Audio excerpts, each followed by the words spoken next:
Dans ce numéro, nous allons cette fois-ci aborder la question du suicide.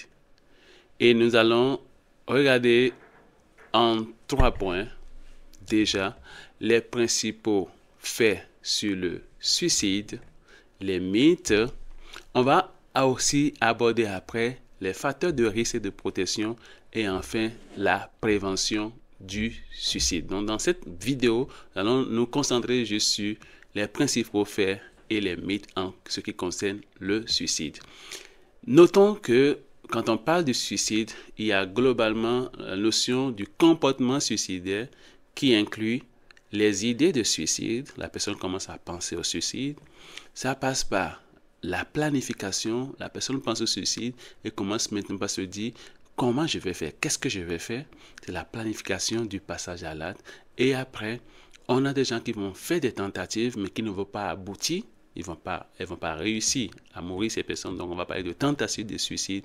Et malheureusement aussi, il y a des cas où c'est réussi. On va parler de suicide. Ça, c'est le concept autour du comportement suicidaire que je voudrais que nous intégrons pendant que nous avançons dans ce concept. Allons-y voir les principaux faits sur le suicide d'après l'OMS. Et première chose à noter, c'est que le suicide est évitable.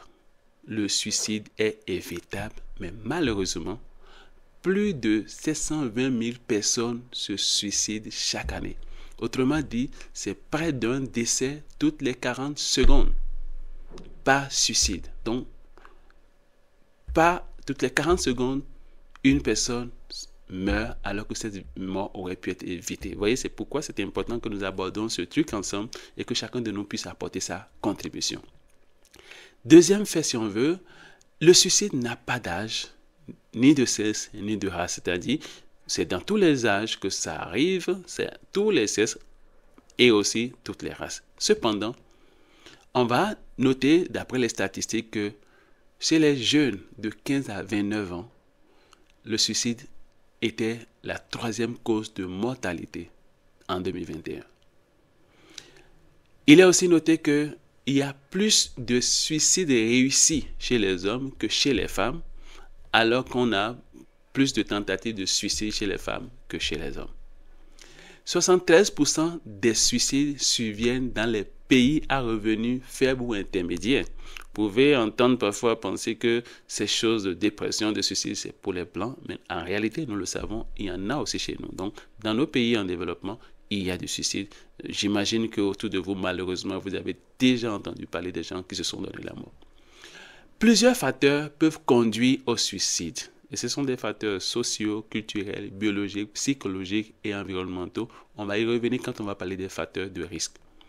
Et on a donné des chiffres. 720 000 suicides par an. Il faut savoir que les tentatives de suicide sont encore bien plus nombreuses que les suicides réussis. Ça, c'est par rapport aux principaux faits.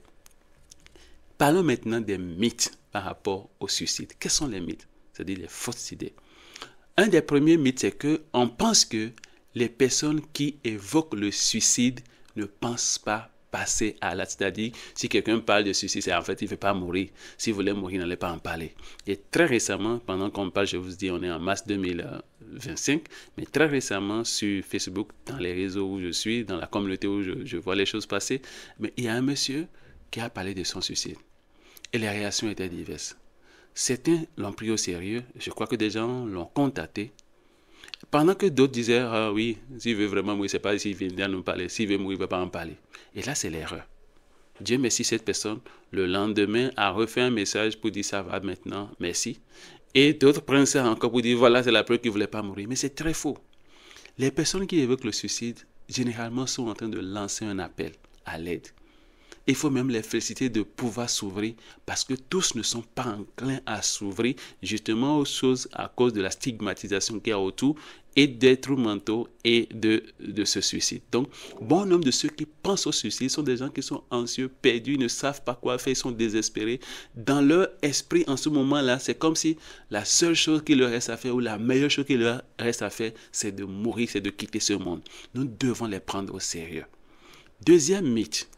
On pense que la plupart des suicides surviennent soudainement, sans signe d'alarme. Ça aussi, ce n'est pas vrai.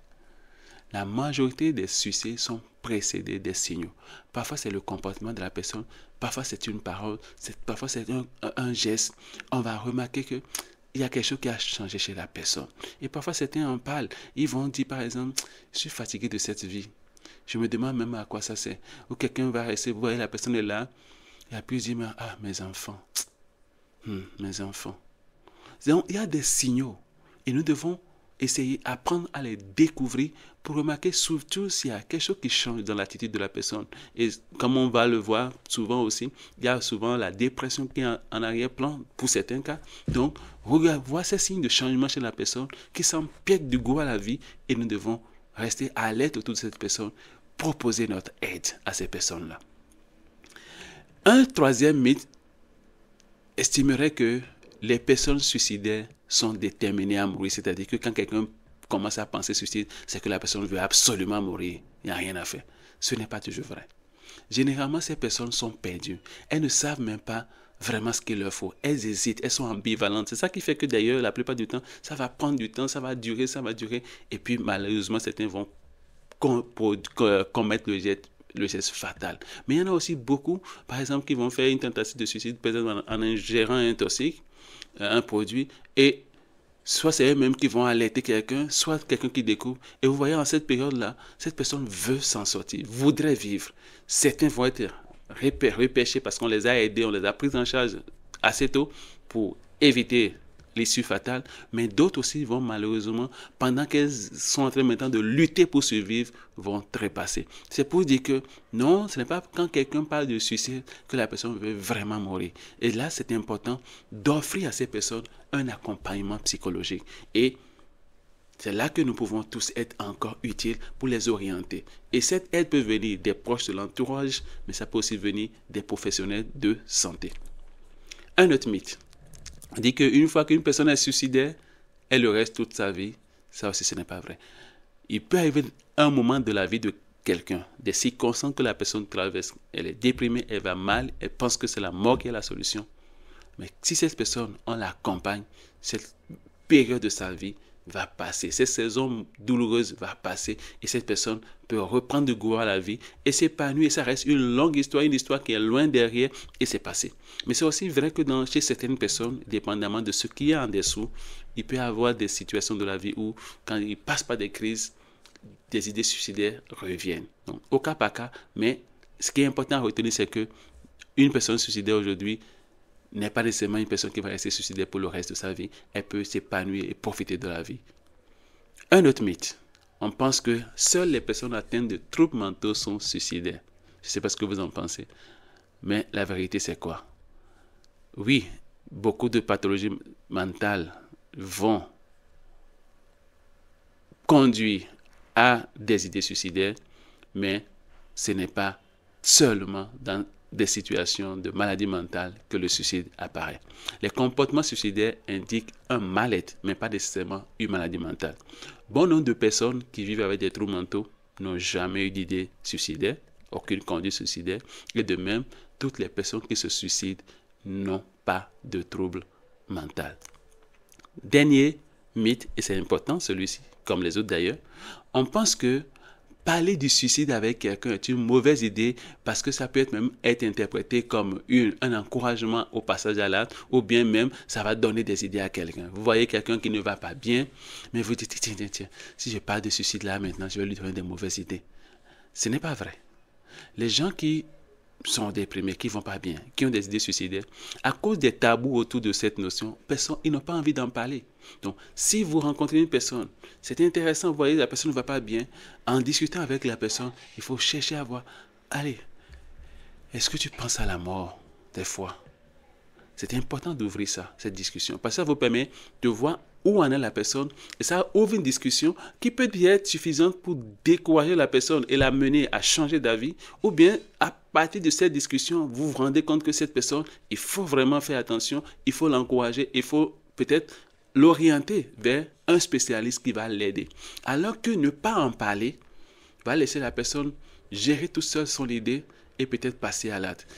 Il est arrivé de façon triste, et là je m'adresse aux professionnels de santé, les gens qui rencontrent beaucoup de personnes, parfois peut-être déprimées.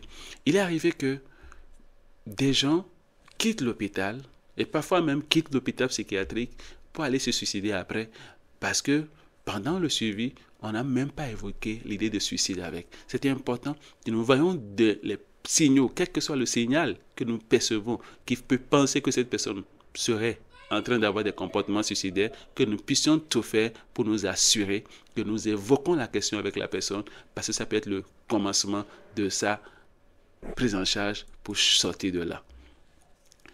Alors, dans tout ça, quel mythe vous a le plus parlé? Si vous voulez partager avec nous en commentaire, on serait content de voir vos réflexions, vos commentaires d'ailleurs sur ces mythes et ces principaux faits.